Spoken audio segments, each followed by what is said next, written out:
None of these created things reply to their questioners unless they can make rational judgments. The creatures will not alter their voice, that is, their beauty of form, if one man simply sees what another both sees and questions, so that the world appears one way to this man and another to that. It appears the same way to both, but it is mute to this one, and it speaks to that one. Indeed, it actually speaks to all, but only they understand it who compare the voice received from without with the truth within.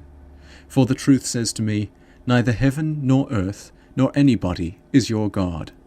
Their very nature tells this to the one who beholds them. They are a mass, less in part than the whole. Now, O my soul, you are my better part, and to you I speak, since you animate the whole mass of your body, giving it life, whereas no body furnishes life to a body. But your God is the life of your life. Chapter 7. What is it then that I love when I love my God? Who is he that is beyond the topmost point of my soul? Yet by this very soul will I mount up to him.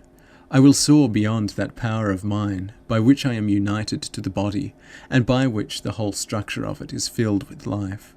Yet it is not by that vital power that I find my God, for then the horse and the mule that have no understanding also might find him, since they have the same vital power, by which their bodies also live. But there is, besides the power by which I animate my body, another by which I endow my flesh with sense, a power that the Lord hath provided for me, commanding that the eye is not to hear, and the ear is not to see, but that I am to see by the eye, and to hear by the ear, and giving to each of the other senses its own proper place and function, through the diversity of which I, the single mind, act. I will soar also beyond this power of mine, for the horse and mule have this too, for they also perceive through their bodily senses. Chapter 8. I will soar then beyond the power of my nature also, still rising by degrees toward him who made me. And I enter the fields and spacious halls of memory, where are stored as treasures the countless images that have been brought into them from all manner of things by the senses. There in the memory is likewise stored what we cogitate, either by enlarging or reducing our perceptions, or by altering one way or another those things which the senses have made contact with, and everything else that has been entrusted to it, and stored up in it, which oblivion has not yet swallowed up and buried. When I go into this storehouse, I ask that what I want should be brought forth. Some things appear immediately, but others require to be searched for longer, and then dragged out, as it were, from some hidden recess. Other things hurry forth in crowds. On the other hand, and while something else is sought and inquired for, they leap into view as if to say, "Is it not we, perhaps?" These I brush away with the hand of my heart from the face of my memory, until finally the thing I want makes its appearance out of its secret cell. Some things suggest themselves without effort, and in continuous order, just as they are called for. The things that come first give place to those that follow, and in so doing are treasured up again, to be forthcoming when I want them. All of this happens when I repeat a thing from memory. All these things, each one of which came into memory in its own particular way, are stored up separately and under the general categories of understanding. For example, light and all colours and forms of bodies came in through the eyes, sounds of all kinds by the ears, all smells by the passages of the nostrils, all flavours by the gate of the mouth. By the sensation of the whole body there is brought in what is hard or soft, hot or cold, smooth or rough, heavy or light, whether external or internal to the body. The vast cave of memory, with its numerous and mysterious recesses, receives all these things and stores them up to be recalled and brought forth when required. Each experience enters by its own door and is stored up in the memory. And yet the things themselves do not enter it, but only the images of the things perceived are there for thought to remember. And who can tell how these images are formed, even if it is evident which of the senses brought with perception in and stored it up? For even when I am in darkness and silence, I can bring out colours in my memory if I wish, and discern between black and white and the other shades as I wish, and at the same time sounds do not break in and disturb what is drawn in by my eyes, and which I am considering, because the sounds which are also there are stored up, as it were, apart. And these too I can summon if I please, and they are immediately present in memory.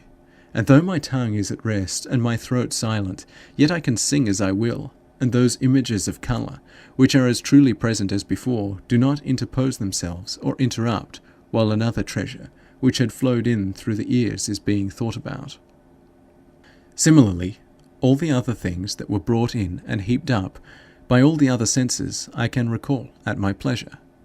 And I distinguish the scent of lilies from that of violets while actually smelling nothing, and I prefer honey to mead, a smooth thing to a rough, even though I am neither tasting nor handling them, but only remembering them. All this I do within myself in that huge hall of my memory, for in it heaven, earth, and sea are present to me, and whatever I can cogitate about them, except what I have forgotten. There also I meet myself and recall myself. What, when, or where did a thing, and how I felt when I did it? There are all the things that I remember, either having experienced them myself, or been told about them by others. Out of the same storehouse with these past impressions, I can construct now this, now that image of things that I either have experienced, or have believed on the basis of experience. And from these I can further construct future actions, events, and hopes, that I can meditate on all these things as if they were present. I will do this or that, I say to myself in that vast recess of my mind, with its full share of so many and such great images, and this or that will follow upon it. Oh, that this or that could happen! God prevent this or that! I speak to myself in this way, and when I speak, the images of what I am speaking about are present out of the same store of memory, and if the images were absent, I could say nothing at all about them. Great is this power of memory, exceedingly great, O my God! A large and boundless inner hall. Who has plumbed the depths of it? Yet it is a power of my mind, and it belongs to my nature, but I do not myself grasp all that I am. Thus the mind is far too narrow to contain itself. But where can that part of it be which it does not contain? Is it outside and not in itself? How can it be, then, that the mind cannot grasp itself? A great marvel rises in me, astonishment seizes me. Men go forth to marvel at the heights of mountains and the huge waves of the sea, the broad flow of the rivers, the vastness of the ocean, the orbits of the stars, and yet they neglect to marvel at themselves.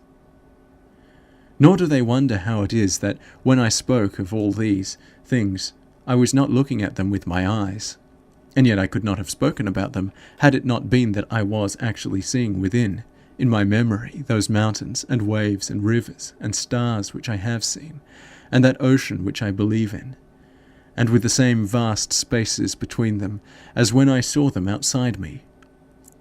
But when I saw them outside me, I did not take them into me by seeing them, and the things themselves are not inside me, but only their images.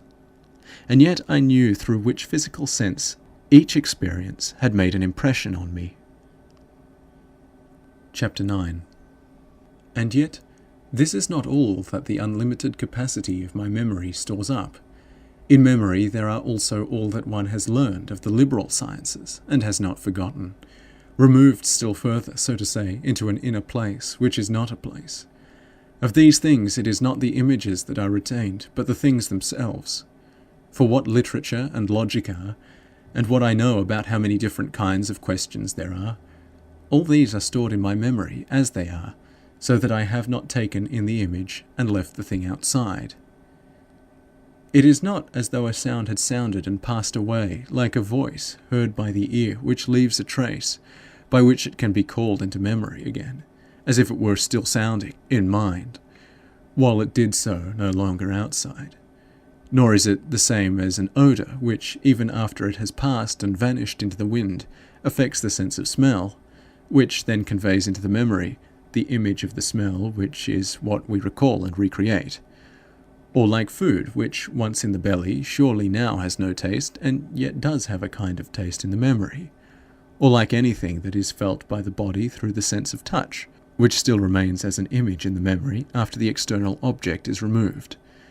For these things themselves are not put into the memory, only the images of them are gathered with a marvellous quickness and stored, as it were, in the most wonderful filing system, and are thence produced in a marvellous way by the act of remembering. Chapter 10. But now when I hear that there are three kinds of questions, whether a thing is, what it is, of what kind it is, I do indeed retain the images of the sounds of which these words are composed, and I know that those sounds pass through the air with a noise and now no longer exist.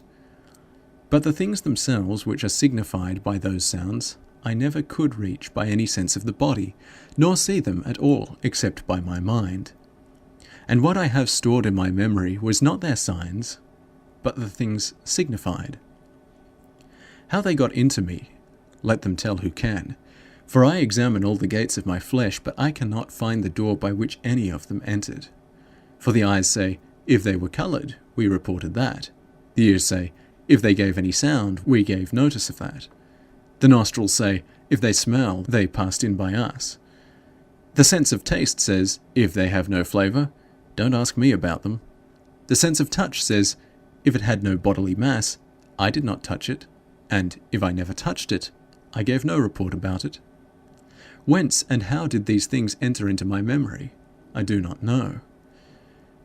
For when I first learned them, it was not that I believed them on the credit of another man's mind, but I recognized them in my own, and I saw them as true, took them into my mind, and laid them up, so to say, where I could get at them again whenever I willed.